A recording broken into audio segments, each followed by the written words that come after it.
صحیح بخاری میں حدیث ہے، نبی علیہ السلام نے فرمایا دیکھنا میری شان کو اس طرح بلند نہ کرنا جس طرح نصارہ نے عیسیٰ ابن مریم کو بڑھا کے ڈیوینٹی میں کلیم کر دیا۔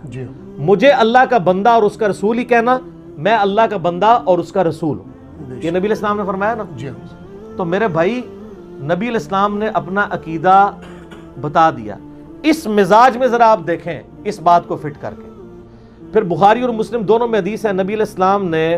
اپنی وفات کے دنوں میں اماں عائشہ کہتی ہیں کہ آپ صلی اللہ علیہ وآلہ وسلم اپنے مبارک چہرے سے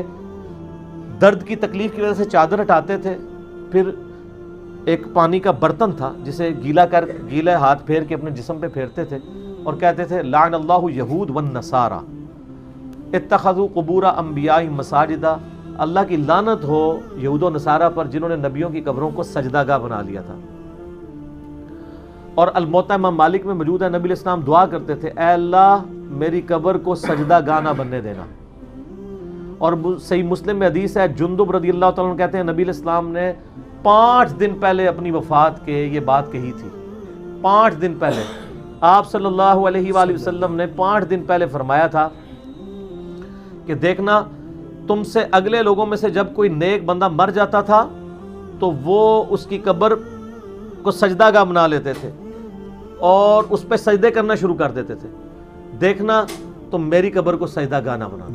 یعنی یہ نبی صلی اللہ علیہ وآلہ وسلم کا میں آپ کو مزاج سمجھا رہا ہوں کہ آپ صلی اللہ علیہ وآلہ وسلم امت کو کیسی خیر خواہی فرما رہے ہیں۔ اور جو بخاری مسلم میں حدیث ہے کہ نبی صلی اللہ علیہ وآلہ وسلم نے اپنی وفات کے دنوں میں چہرہ مبارک سے چادر ہٹا کے بار بار ایک چیز ارشاد فرمائی، اس میں سیدہ عائشہ سلام اللہ علیہا کہتی ہیں کہ اگر یہ خطرہ نہ ہوتا کہ لوگ رسول اللہ صلی اللہ علیہ وآلہ وسلم کی قبر پہ سجدے شروع کر دیں گے تو ہم آپ صلی اللہ علیہ وآلہ وسلم کی قبر مبارک کو زیارت کے لیے اوپنلی چھوڑ دیتے، لیکن ہمیں خطرہ تھا کہ آپ علیہ السلام ہمیں ڈرا رہے تھے اس معاملے میں کہ میری امت بھی وہی کام نہ شروع کر دے جو اگلے امت کے پیغمبروں کے ماننے والوں نے اپنے نبیوں کے ساتھ اور نیک لوگوں کے ساتھ کیا۔ تو میں بتا رہا تھا کہ نبی علیہ السلام کا یعنی مزاج کیا تھا۔ آپ بخاری مسلم کی حدیث دیکھیں کہ سیدہ عائشہ کہتی ہیں کہ ام سلمہ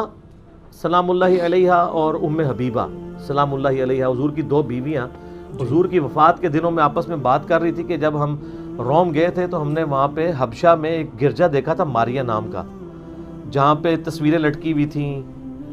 اور قبروں کے اوپر۔ تو نبی علیہ السلام نے فرمایا کہ ہاں ان لوگوں میں یہی تو خرابی تھی، جب ان کا کوئی نیک بندہ یا نبی فوت ہو جاتا تھا اس کی قبر کے اوپر وہ باقاعدہ طور پہ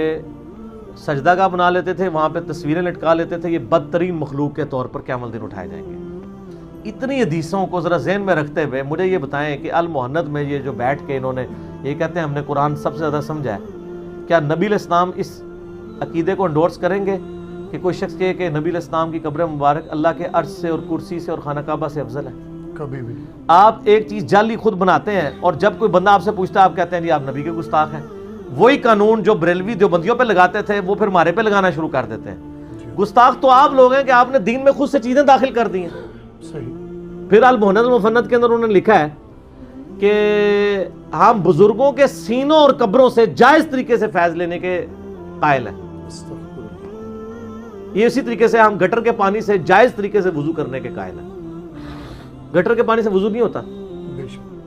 قبروں اور سینوں سے فیض کا طریقہ کون سا ہوتا ہے؟